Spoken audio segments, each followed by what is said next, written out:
Pegue sua rede, pois está no ar mais um podcast. Uma Ciência na Rede!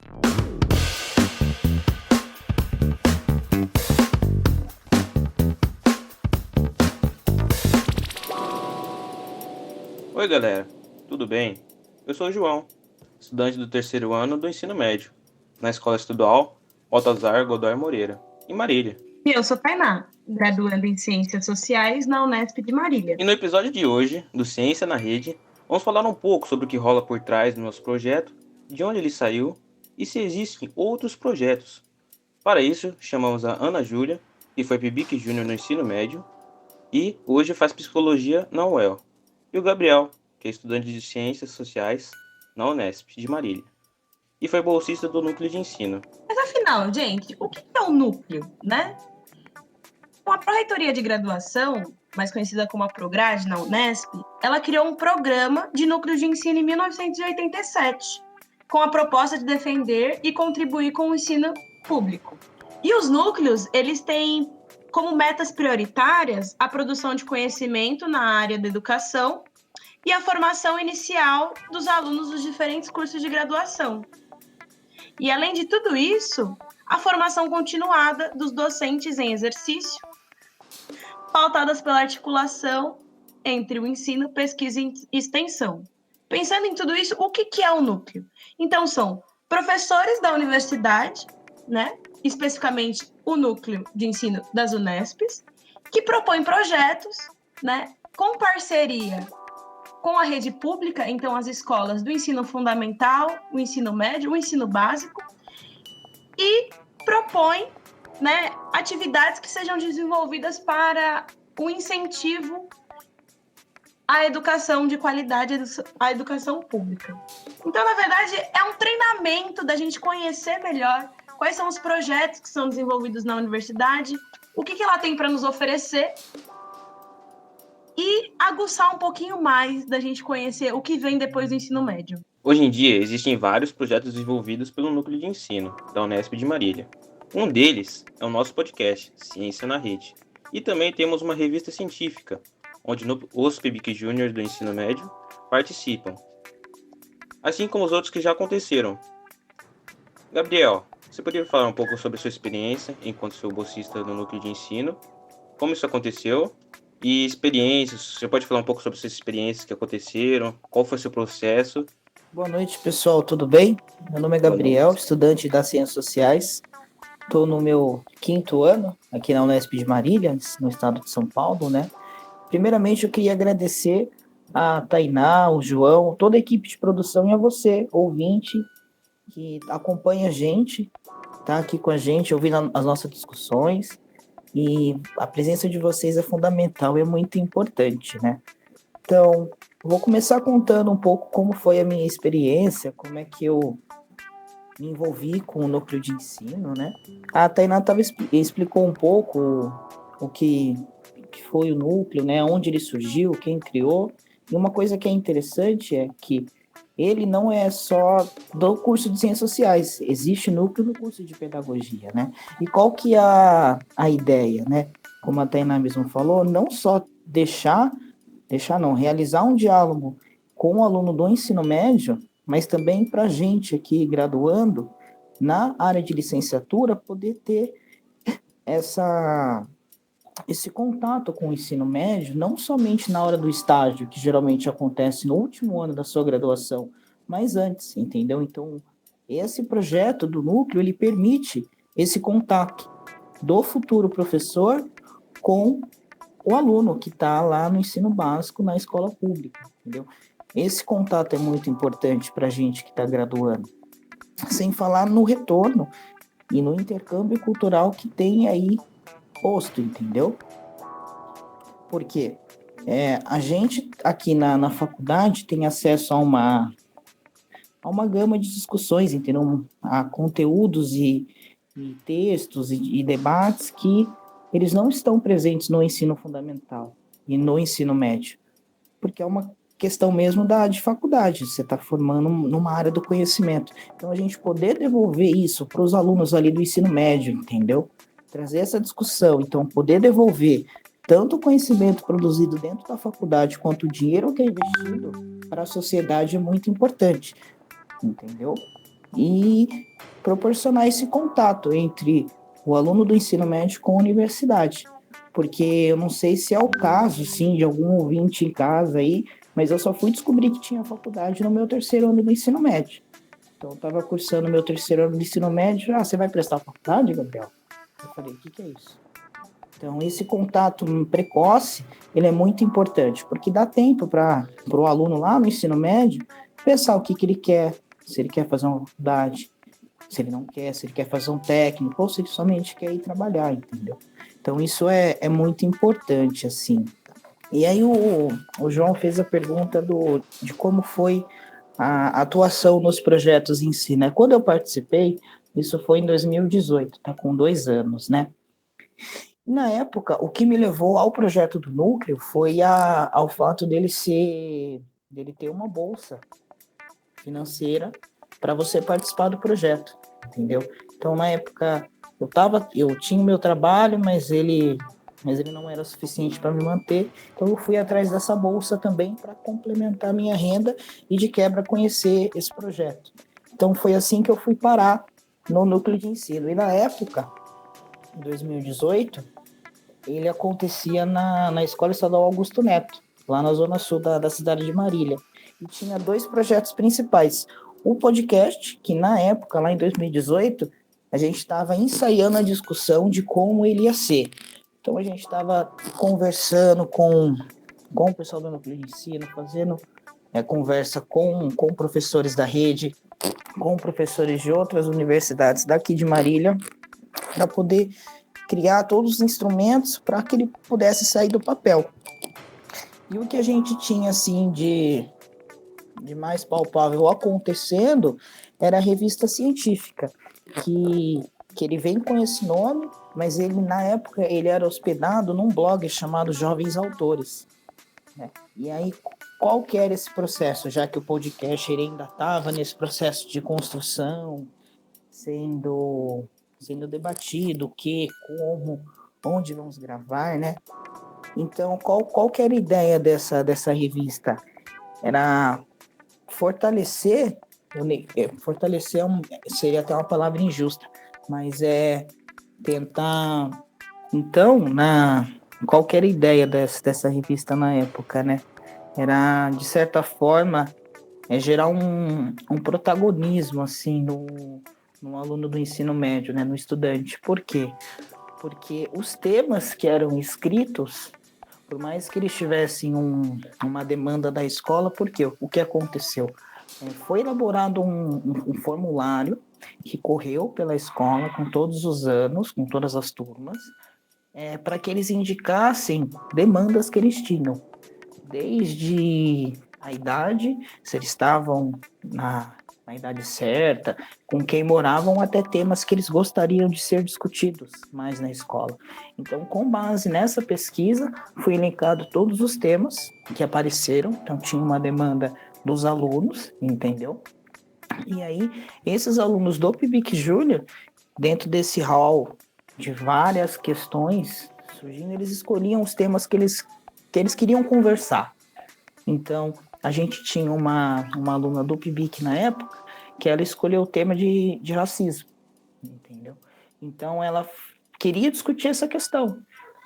E tudo bem, vamos discutir essa questão. Então, quando ia para a parte da escrita, era o tema que ela gostaria de discutir, era a perspectiva dela sobre o tema e a forma como ela escrevia. Então, a gente tinha essa questão também lá dentro do grupo de colegas, né? Porque na época era eu e mais 2 pessoas que trabalhávamos no núcleo, né? Era eu e mais 2 colegas de trabalho com esses 2 alunos, que no começo era 3, depois passou a ser 2, que estavam com a gente, né? E como é que funcionava? O aluno escolhia o tema, então a gente aqui, nós do núcleo na época, a gente escolhia alguns textos de cunho acadêmico mesmo, assim, que vão discutir aquela questão de uma maneira científica, acadêmica, e levava para eles e lia com eles. Então a gente sentava em roda e, além do texto, fazia apontamento de palavra que não entendia, fazia apontamento de contexto de frase para o contexto histórico. Por quê? Para que eles entendessem os estudos que se tinham naquela área, para não ficar uma discussão do eu acredito, eu acho, entendeu? Porque se a ideia é trazer essa questão científica, então trazer elementos da ciência sociais para o aluno do ensino médio de uma maneira que ele possa entender. E isso consequentemente proporcionava a escrita, porque para se escrever pode parecer redundante, mas você precisa escrever, pegar o lápis, a caneta e escrever no papel. Então é uma habilidade que você consegue escrevendo. Então, discutir esses temas, um aluno lá do PIBIC Júnior, ele escrevia o primeiro texto, a gente olhava o texto, fazia as correções ortográficas de coesão e coerência para o texto ter sentido do começo, meio e fim, e fazia apontamentos de aprofundamento. Olha, essa questão aqui você pode aprofundar, ó. Tem esse texto aqui, vamos ler junto? Lia-se junto, entendeu? A gente na época tinha um tempo um pouco reduzido, por conta da própria lógica da escola mesmo. Eram algumas horas do dia que a gente tinha disponível, porque tinha que coincidir o nosso horário com o horário dos alunos. Então, a gente sempre tentava fazer o máximo possível com o tempo que tinha. E uma coisa interessante dessa revista era a ideia de um estudo paralelo ao currículo, porque hoje você no ensino médio, você tem lá as disciplinas comuns, português, matemática. Agora, com essa nova forma de tocar o ensino médio, parece-me que você pode escolher aquilo que você deseja cursar, mas em 2018 não tinha. Era português, matemática, história, geografia, química, física, e aquilo lá para ser dado nos 3 anos. Então, a possibilidade de você fazer um estudo paralelo ao currículo, ou seja, tá fazendo lá o seu ensino médio, eu quero estudar um tema assim que eu queria estudar e a escola não tem.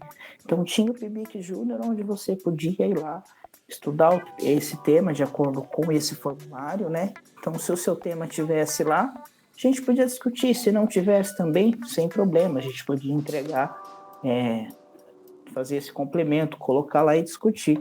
Porque essa que era a ideia, visando o quê? Qual que era o objetivo maior?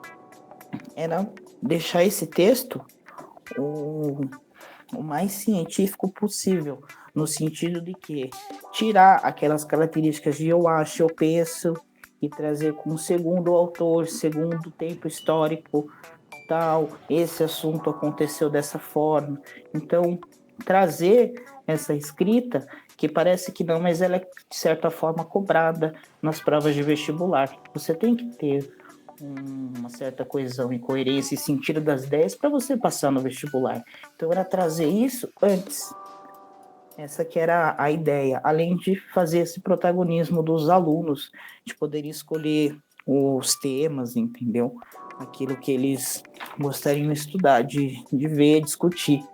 E assim, que no caso, na época a gente não tinha condições de fazer isso, mas uma grande ambição pessoal que eu tinha era de pegar esses textos e publicá-los em uma revista científica de nome, entendeu?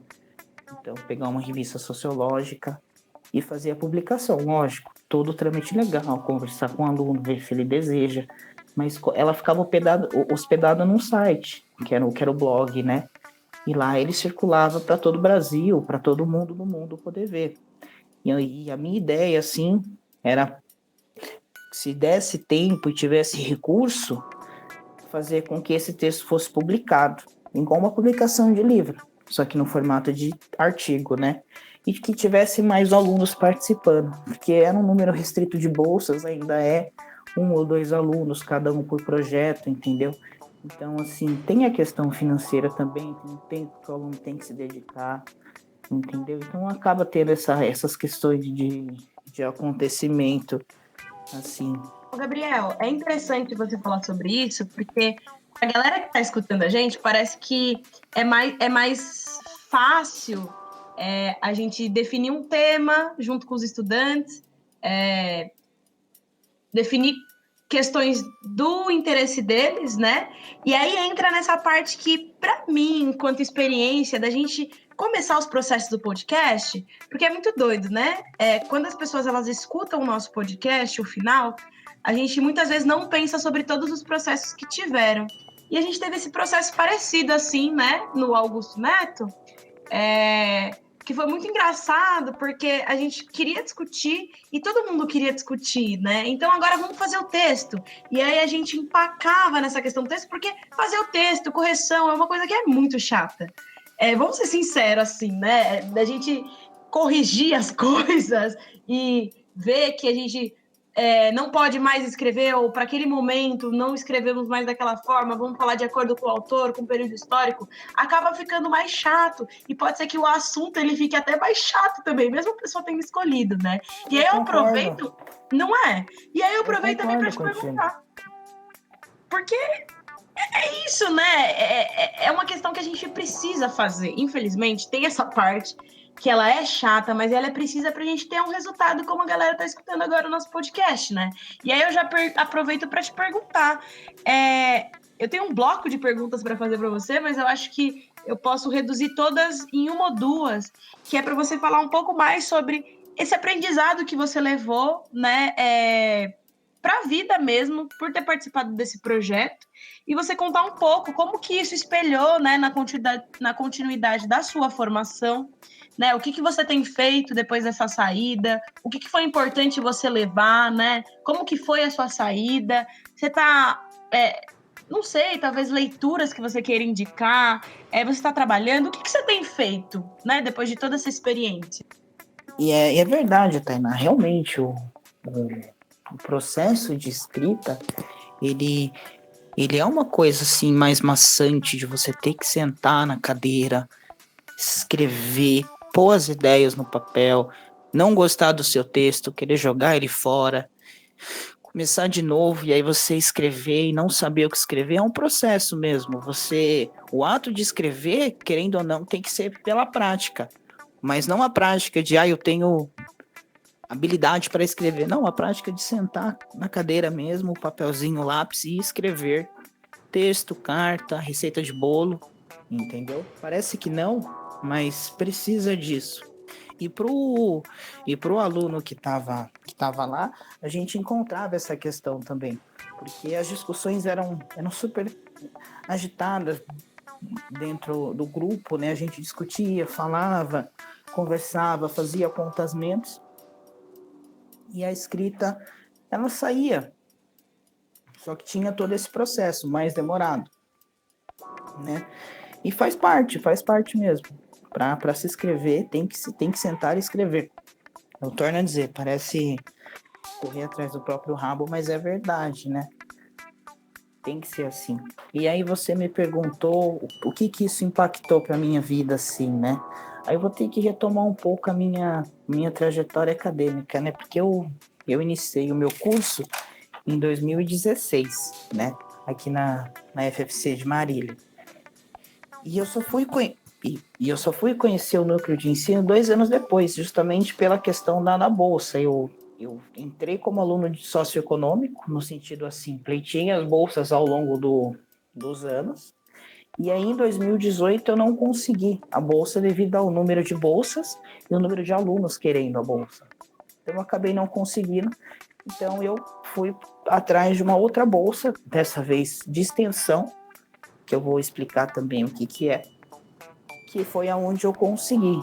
E foi exatamente o momento que eu estava assim, um pouco desanimado com a minha graduação, entendeu? Porque era muita aula teórica, porque eu entrei para formar para licenciatura. E o nosso curso, a licenciatura é só no último ano, só no 4º ano. Então, eu ainda estava começando meu 3º. Então, eu ia ter que esperar mais um para ver as matérias de licenciatura. Então, eu estava um pouco desanimado, né? Não estava com vontade de cursar. Então, a hora que eu entrei no núcleo de ensino, eu tive esse contato com a licenciatura e, ao mesmo tempo, por conta dele, ou algo meio que paralelo, eu simplesmente pulei o meu terceiro ano do ensino da faculdade e fui para o quarto, que era toda a licenciatura. Então, eu tinha as discussões na aula sobre licenciatura, sobre currículo, sobre maneiras de conceber educação, debates dessa ordem, e tinha na prática como ele acontecia, tendo que ir lá, conversar com o grupo, articular ideias, entendeu? Articular temas. Então, na época, para mim, foi muito rico, me deu um gás para continuar aqui até hoje, que eu estou prestes a formar na licenciatura, e aí, se tudo der certo, eu vou partir para o bacharel. Mas isso aí é uma outra página da minha vida, né? Depois que eu saí, no final de 2018, eu continuei a minha graduação, comecei a resgatar disciplinas do terceiro ano e fui fazendo paralelo, porque para não desanimar. Então, mantive algumas disciplinas da graduação na área de licenciatura e trouxe o tronco comum do curso e algumas do bacharel para ir fazendo concomitantemente. Detalhe, tudo isso trabalhando normal. Porque, querendo ou não, a bolsa ela é um auxílio muito importante, sim, muito importante, mas ela é insuficiente na questão valor. Então eu continuei trabalhando, eu continuei estudando, entendeu? E atualmente eu trabalho numa EMEI, que é totalmente diferente a forma como as coisas acontecem lá, aqui na prefeitura, entendeu? Do município. E é muito interessante porque a forma que a EMEI funciona não é igual ao ensino médio. São crianças, é uma creche, entendeu? Mas todos esses debates maiores de forma de educar, eles aparecem ali de uma maneira ou outra, mas na área da pedagogia, que não é o meu curso matriz, assim, o meu curso que eu iniciei, entendeu? Mas foi isso. Eu tenho uma pesquisa em andamento, que ora ela avança mais rápido, ora ela avança mais lentamente na área da segurança pública. Então eu tinha tudo isso acontecendo ao mesmo tempo. O núcleo lá em 2018, a bolsa, parte do meu trabalho acontecendo aos finais de semana, que na época eu era freelancer, aquele trabalho esporádico, né, para poder dar conta do projeto, e a pesquisa acontecendo. Depois que eu saí, aí eu entrei em regime de empresa, CLT, que a gente chama, né, carteira assinada, ia tocando faculdade, emprego e a pesquisa. Então foi caminhando assim até o dia de hoje. Eu falei que eu ia explicar, né, eu acabei contando um pouco da minha trajetória e não expliquei, então eu vou voltar. Quando se trata de faculdade pública, no caso as estaduais, então a USP, a Unicamp e a Unesp, existem 3 pilares que formam essa faculdade. O estudo, que é o curso que você entra, aquilo que você vai formar, então médico, engenheiro, professor. Então, a questão do estudo mesmo, aquilo que você vai formar, médico, professor, advogado. Você tem a pesquisa, que é aquilo que você deseja produzir, ou seja, eu tenho um interesse em pesquisar segurança pública no Brasil.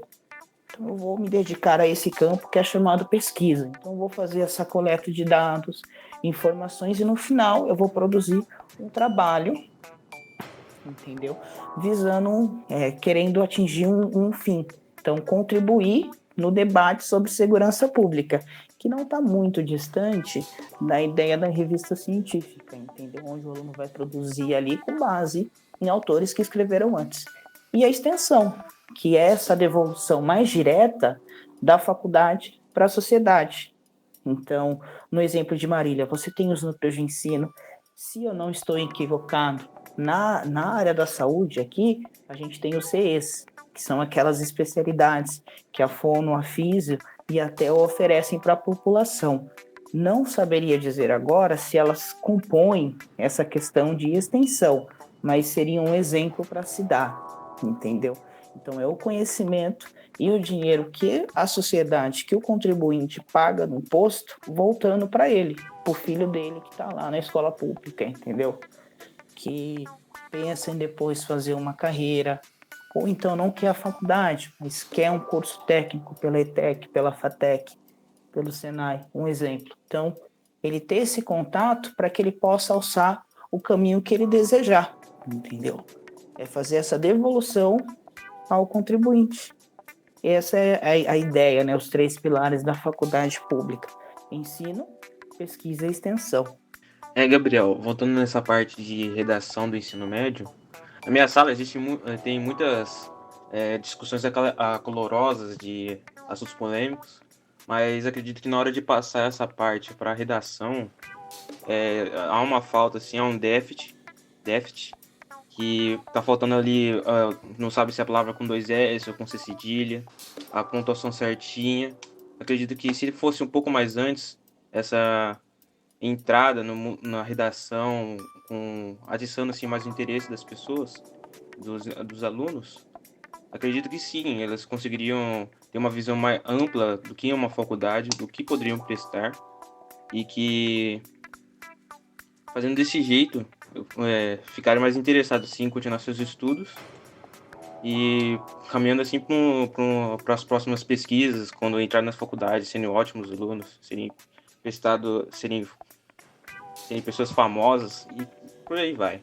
E trazendo um pouco desses projetos que são desenvolvidos do PIBIC, tem como interação e incentivo da juventude em sua formação básica, preparando assim para o ensino superior. Então, Ana, você pode falar um pouco como foi a sua experiência no PIBIC e se ele ajudou a construir uma rotina de estudos mais responsável ou algo mais diário, assim? Você poderia falar pra gente, por favor? Posso dar só um adendo, João, antes da Ana falar?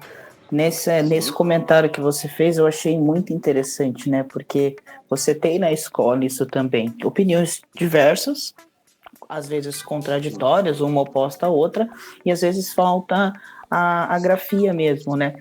Então, não só a escrita, mas a leitura. E quando a gente fala leitura, não é pegar o livro didático, ou melhor, não é somente pegar o livro didático e ler, mas uma literatura, um jornal, algum panfleto que você recebeu, panfleto do mercado. Então, assim, a leitura, ela não precisa ser somente o livro didático, mas tudo aquilo que agrade você ler. Então, se você se sente contente e contemplado, feliz, lendo um livro de ficção científica do ET, do vampiro, da magia, esse mundo do fantástico, leia, porque lá vai ter um conjunto de palavras onde você vai ver a grafia, vai ter palavras que você não conhece, onde você pode conhecer, e com o ato de escrever, você vai pondo isso em prática, entendeu? Escreva aquilo, aprenda as palavras diferentes, como elas são usadas no contexto, é muito rico, que depois lá na frente contribui para a prova do vestibular, ou então na redação que você tem que fazer na entrevista de emprego, na hora de conversar com alguém, fazer uma carta ao banco, qualquer coisa que envolva escrita, ela está desenvolvida, tem menos erros ortográficos, uma falta de um R, de um S, entendeu? E a leitura por si só ela é muito relaxante, ela pode ser até um lazer. É só esse ponto que eu queria ressaltar, viu, João? Eu já me alonguei demais, deixa a Ana falar, senão ninguém fala mais nesse podcast. O problema não é que não lemos, acho que os jovens de hoje em dia lêem bastante. Por exemplo, Instagram, notícias no celular, coisas assim. Mas o problema não é só não ler, mas sim não ler coisas de qualidade, como livros que têm altas referências, livros que têm grandes interpretações passadas. Acredito que a leitura de coisas com qualidade é o essencial mesmo. Você pode contar um pouco pra gente como que foi a sua experiência no PIBIC Júnior e se ajudou a construir uma rotina mais responsável, uma rotina diária de estudos? Olá a todos e todas. Primeiramente, eu gostaria de agradecer pelo convite. Fiquei muito feliz de ter esse contato novamente com o PIBIC Júnior. E como o João colocou, eu sou a Ana Júlia. Atualmente eu curso Psicologia na UEL, estou no meu 3º ano. E o meu percurso antes da graduação, acho que é importante falar que ele também foi todo na rede pública de ensino. E falando especificamente da escola Baltazar, né? Eu estudei 7 anos da minha vida lá, bastante tempo. E aí, durante todo o meu ensino médio no Baltazar, do ano de 2014 até 2016, eu participei do PIBIC Júnior. Então, foi um pouco antes, uns anos antes, né, da participação do Gabriel, que ele contou aí toda a sua experiência. E aí eu vou falar um pouco da minha experiência desse outro lado, né, como estudante do Baltazar, não como estudante da Unesp, mas do mesmo projeto, né. Então, no meu ano, né, no período que eu participei, nosso objetivo também era a criação de uma revista para a escola, por meio de um blog, passou por esse processo dos questionários para ver o que os alunos queriam. E todo o projeto, assim, ele foi pautado muito em discussões que envolviam a sociologia, as juventudes e tudo mais. Então, de forma geral, assim, eu sou muito grata por ter participado desse projeto. Seria ótimo se todo estudante de escola pública pudesse ter essa experiência, porque ela nos aproxima do ensino superior, especialmente da pesquisa científica nas universidades e tudo mais. E até hoje guardo um carinho especial pelo projeto e pelas pessoas que compunham ali o projeto, né? Então, seja os colegas de turma, o pessoal das sociais, os professores e professoras, o Thiago, a Maria Valéria, a Sueli, tem um carinho especial por todos. E aí, em relação às minhas responsabilidades e rotina de estudos, especificamente, o PIBIC Júnior foi muito importante, porque demonstrou outra forma de estudar. Eu sinto, assim, que ele demonstrou que o estudo poderia ser mais prazeroso, trazer mais autonomia. Então, a gente fazia discussões mais interativas nos nossos encontros semanais, explorávamos outras formas textuais e não textuais também, como filmes, documentários, textos mais acadêmicos que a gente não tem contato, né, no ensino médio. Então, assim, eu pude desenvolver muito uma escrita melhor, uma fala melhor, uma leitura melhor, trabalho em equipe ali com os outros estudantes, seja da escola, seja da graduação. E acho que foi mais isso, assim, a importância para a rotina de estudos e tal. Seria incrível se todos os alunos do ensino médio de escola pública pudessem participar do PIBIC, né? Ia ser muito bom. Ana, com seus quais aprendizados você tem levado para a vida com o PIBIC, pela sua passagem pelo PIBIC, e também o que tem feito na sua faculdade? Pode contar para a gente um pouco dos seus projetos e como que tem andado eles, por favor. Sim, seria muito interessante mesmo, né? Porque os alunos, geralmente, na escola pública, principalmente, né? Não tem muito contato, não sabe o que é o vestibular. E, ao contrário disso, na escola particular, os alunos são treinados, né?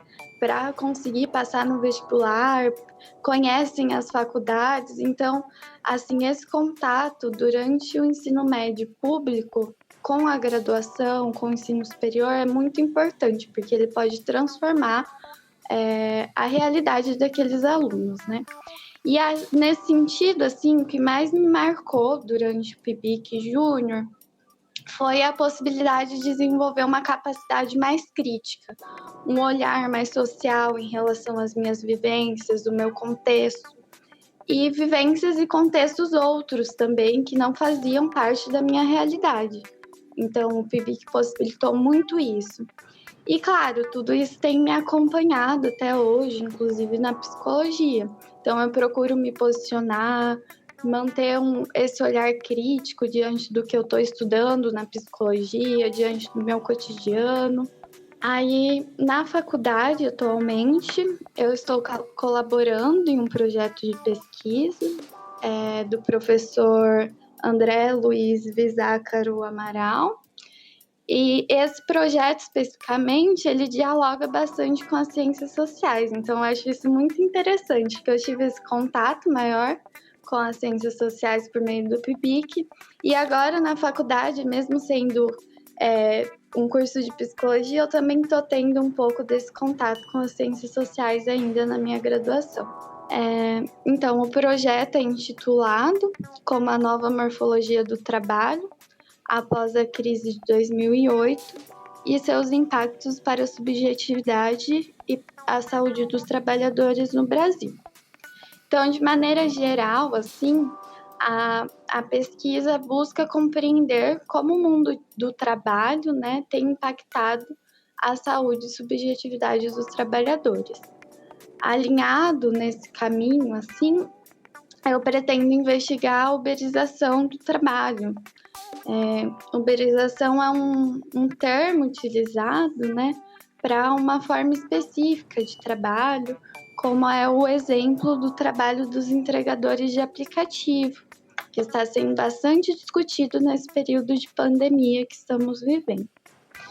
Então, a gente vai trabalhar com trabalho precarizado, flexibilizado, sem direitos, e o que a gente vai procurar compreender, investigar nesse contexto, são os impactos para a saúde e subjetividade dos trabalhadores e trabalhadoras. Ana, então, né, é importante a gente falar sobre a uberização, porque até antes da gente conversar, eu não sabia o que era essa uberização, né? A uberização do trabalho, tanto que eu te mandei uma mensagem, nossa, mas a uberização, ela tem a ver com Uber? Como é que funciona, né? E aí eu fui pesquisar mais a fundo sobre o que é essa uberização do trabalho. E é importante a gente falar sobre isso, porque parece que trabalhos que não são vistos como os maiores trabalhos, então, os trabalhos que não são aqueles que a pessoa está dirigindo uma grande empresa, que ela não é chefe e que ela acaba sendo um trabalho menosprezado, né? E quando eu digo menosprezado, é no sentido de que a gente está falando de entregador, né, de aplicativo. Então, isso é muito complexo, porque quando a gente pede a nossa comida, quando a gente pede o que quer que seja pelo aplicativo, a gente só está esperando que a nossa encomenda chegue, né? A gente não tem esse contato com a pessoa que está trazendo. Eu acredito que isso se intensificou bastante na pandemia que a gente vive, mas não só na pandemia, né? Muito antes dela. Então, conta um pouco para a gente como é que é discutir sobre isso, né? Principalmente para as pessoas que estão escutando, que nunca ouviram falar sobre a uberização, e para que elas fiquem mais instigadas de saber o que é isso, né? O que está acontecendo hoje no Brasil, principalmente quando a gente tem um índice gigantesco de desemprego, e aí as pessoas elas acabam optando por fazer viagem, por fazer entrega por aplicativo. E quais são esses impactos de fato, né? O que você pensa sobre isso? Vamos lá, então. Acho que é muito importante isso que você colocou, né, sobre esse trabalho não ter o mérito que ele deveria ter, né? E aí a gente viu muito esse movimento, estamos vendo muito esse movimento acontecendo na pandemia, né? Então, esses entregadores de aplicativo, eles já vinham sofrendo com um trabalho precarizado, sem direitos há tempos, né? Com uma baixa remuneração, cada vez mais baixa. E aí, esse período de pandemia, a gente viu que esses trabalhadores que não eram reconhecidos, né, os entregadores de aplicativo, nesse momento que a gente tem que ficar em isolamento social, e que o isolamento social, por enquanto, está sendo a maior chave, assim, para combater, né, o contágio pelo vírus, esses trabalhadores se tornam trabalhadores essenciais.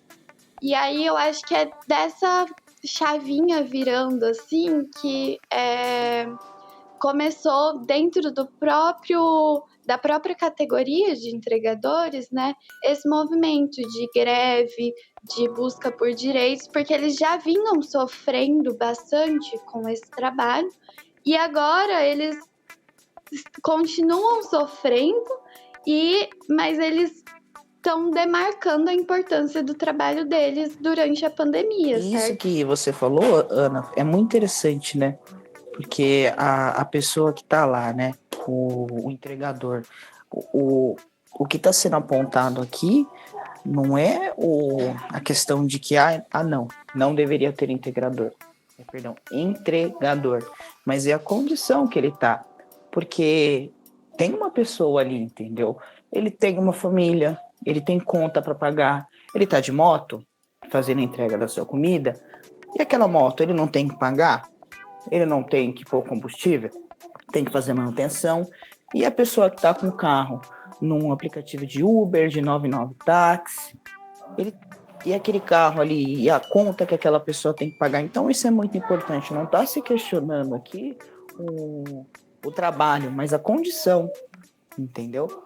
Porque aquela pessoa tem que pagar a conta, porque para você trabalhar de aplicativo, o carro ele tem que ter até certo ano de fabricação, então não pode ser um carro antigo, por exemplo, um Fusca, uma Brasília, ele não pode, ele tem que ser um carro novo. E aí a pessoa que está nessa condição, ela pode estar ali, porque eu quero ser o meu próprio patrão, ou não, ela precisou trabalhar naquilo ali porque era o emprego que tinha disponível no momento, e tudo bem, não tem problema nenhum, trabalho é trabalho, entendeu? Não tem essa questão de só porque você não é um dono de uma empresa que o seu trabalho tem que ser menor, não é isso que está sendo pautado. Mas e o financiamento desse carro, se você não tinha? Então você tem que pagar financiamento, você tem filho? Então a condição que está sendo pautada que é muito importante.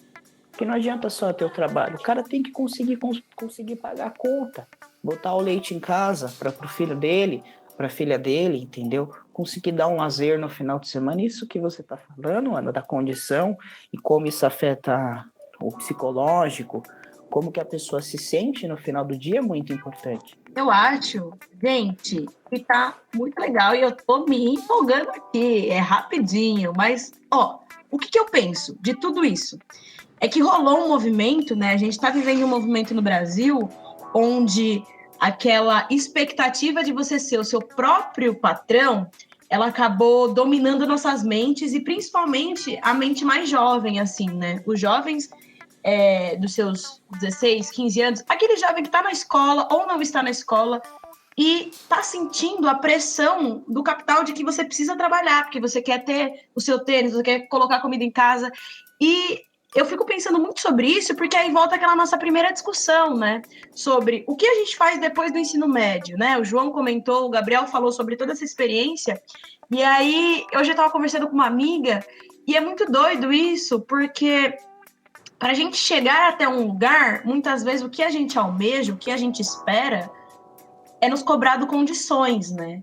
E uma das condições é que você tenha uma formação, ou uma das condições é que você tenha concluído o ensino médio, uma das condições... Então, a gente acaba chegando em várias condições para a gente exercer aquela função, que muitas vezes a gente acaba escolhendo o que tá ali e tá na mão, né? E aí é como o Gabriel colocou, a questão não é o trabalho, a questão são as condições de trabalho que aquelas pessoas têm, né?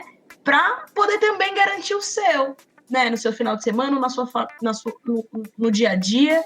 E isso é muito interessante, né? Porque se a gente colocar, eu acho que aí eu ia entrar num jargão muito comum, quer dizer que a maioria dos entregadores, eles não terminaram o ensino. A maioria dos entregadores ou dos que fazem os aplicativos de pegar pessoa, né, de viagem, elas não terminaram estudos. E a gente está vendo também o jogo também virando, né? A gente está ocupando um espaço, né? Eu estou dizendo ocupando espaço no sentido desse trabalho, a gente tem essa concorrência. Então, a gente tem pessoas que se formaram no ensino médio, na faculdade, com pessoas que não têm essa formação e que estão reivindicando direitos básicos, né? O direito de você poder receber, se vocês pesquisarem aí, né, a galera que está escutando, os acidentes que acontecem, né, no caminho desses trabalhos, as pessoas sofrendo infarto, e as empresas elas não estão muito interessadas em sanar aquele trabalhador, né?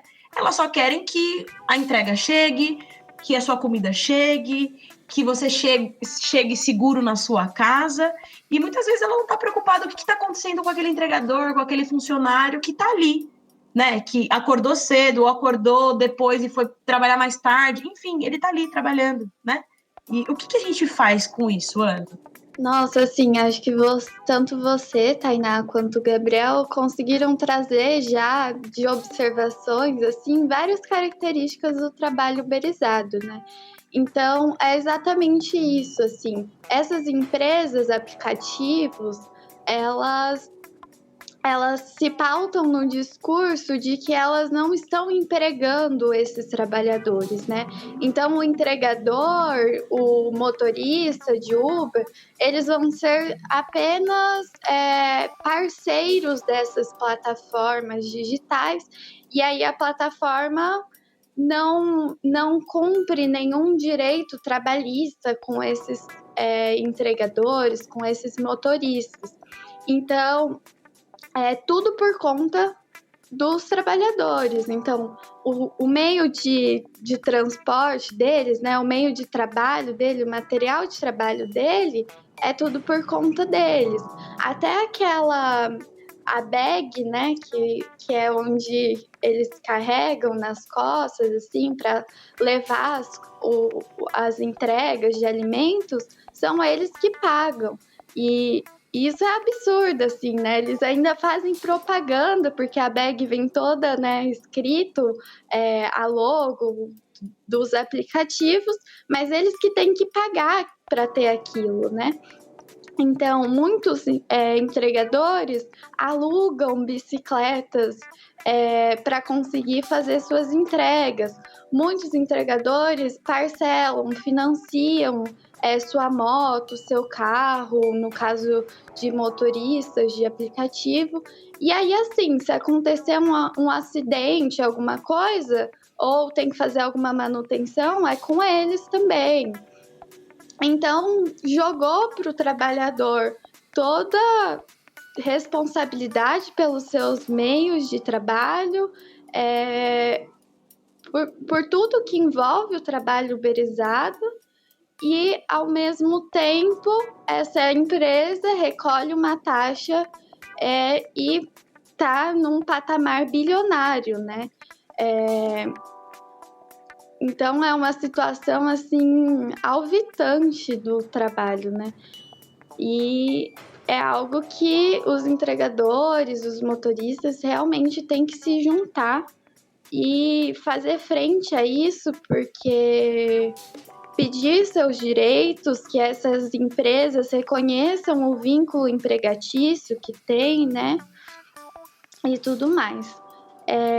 E acho importante, né, que nesse período de pandemia, você citou, né, Tainá, os acidentes de trabalho que podem acontecer com esses trabalhadores.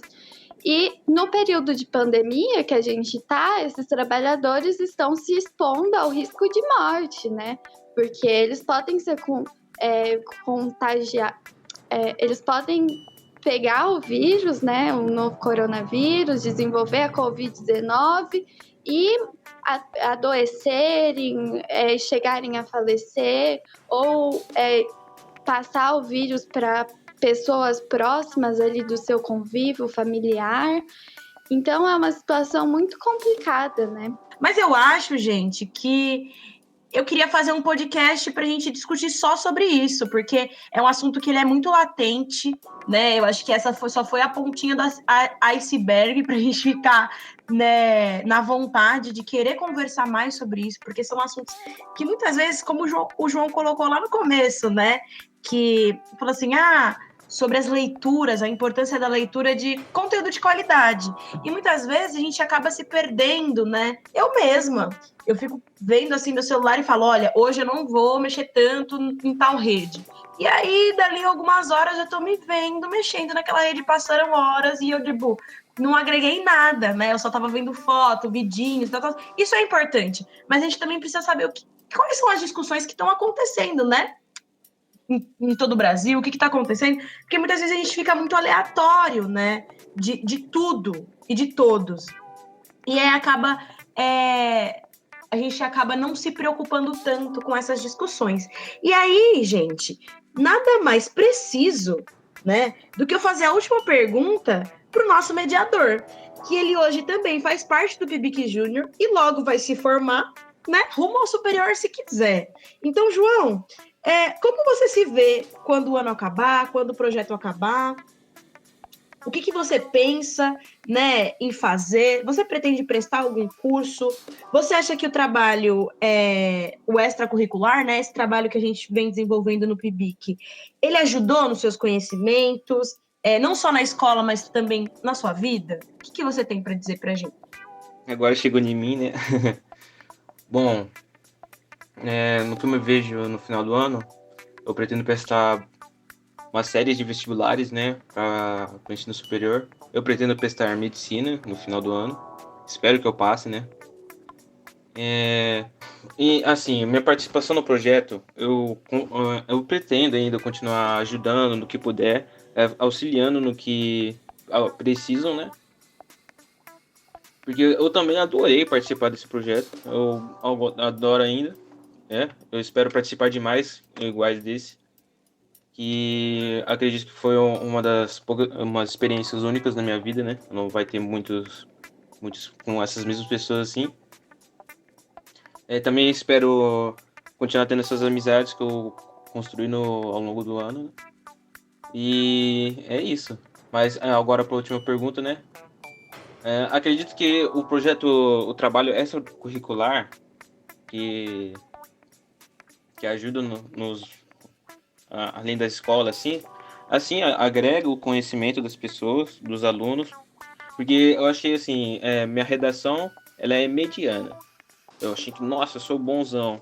Mas aí quando eu entrei pra cá no PIBIC, eu vi que eu era mais ou menos, muito mais ou menos. Porque eu não tinha essa ideia que tinha esse mundo de vestibulandos, que tinha uma gama de conhecimento muito maior que a minha, né? Eu achei bem interessante porque eu abri meus olhos, né? Porque realmente existem pessoas com opiniões diferentes, modos de falar diferentes, tudo diferente de mim, né?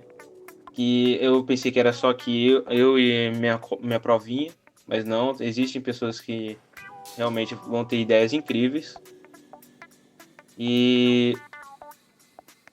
Mas para minha vida, o PIBIC, como que ele pode ter me ajudado, acredito que me deixou um pouco mais maduro, né, ao decorrer do ano. Tanto que parece sim eu estar trabalhando para o PIBIC, com uma empresa mesmo, que tem que entregar redação, tem que entregar roteiro, tem que falar no podcast, tem que mandar áudio, tem que expor sua opinião. Acredito que sim, melhorou muito minha vida. Eu queria só dar uma dica, assim, para quem está escutando, para João, para todas as pessoas que estão prestando vestibular, né? Seja esse ano, seja o próximo. O vestibular ele não vai acabar amanhã, muito menos ano que vem. E uma coisa que eu vivi muito, né? Experienciei bastante, as pessoas ficarem aflitas, porque é vendido para a gente também essa ideia de que o vestibular ele entra só os melhores. E, na verdade, a gente precisa entender que pessoas não são preparadas, como a Ana colocou, né? Tem pessoas que são treinadas para fazer prova, tem pessoas que são treinadas para entrar assim que sai do ensino médio. Existem pessoas que acabam se frustrando porque não tem aquele amparo depois de falar assim, tá tudo bem, se não aconteceu esse ano, o próximo vai acontecer.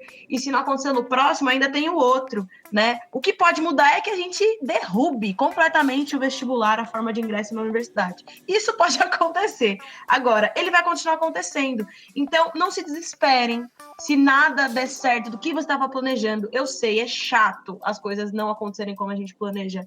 Mas não desista, não desista. Seja o curso que você quiser fazer, seja o técnico que você quiser fazer, esteja aí e não desista. É bem isso que você falou mesmo, né? As pessoas elas são treinadas para sentar na cadeira 4h30, 5 horas responder 90 questões, a redação, um tema que talvez você nunca tenha visto. Então, sim, você tem técnicas para fazer essas provas. Existem técnicas. E não é somente aluno brilhante, um Einstein da vida, um Tesla que vai entrar. Não, entendeu? Nós, meros mortais, também entramos na faculdade. Você pode entrar, pode fazer o seu curso técnico. Não é porque você não tem boas notas, você não é o melhor da turma, porque você não está lá todo dia batendo carteirinha na escola, na carteira, copiando tudo. O professor respirou, você escreveu. O professor respirou. Que você não vai entrar na faculdade. eu vou pegar o meu caso. Eu repeti o segundo ano do ensino médio. Eu fiz o primeiro, o segundo, reprovei, fiz o segundo de novo, no terceiro, prestei e entrei. Então, assim, a repetência também não quer dizer, não condena você a não entrar na faculdade. Não ter 9, 10 também não condena você a não entrar na faculdade, entendeu? Então, assim, não desistir.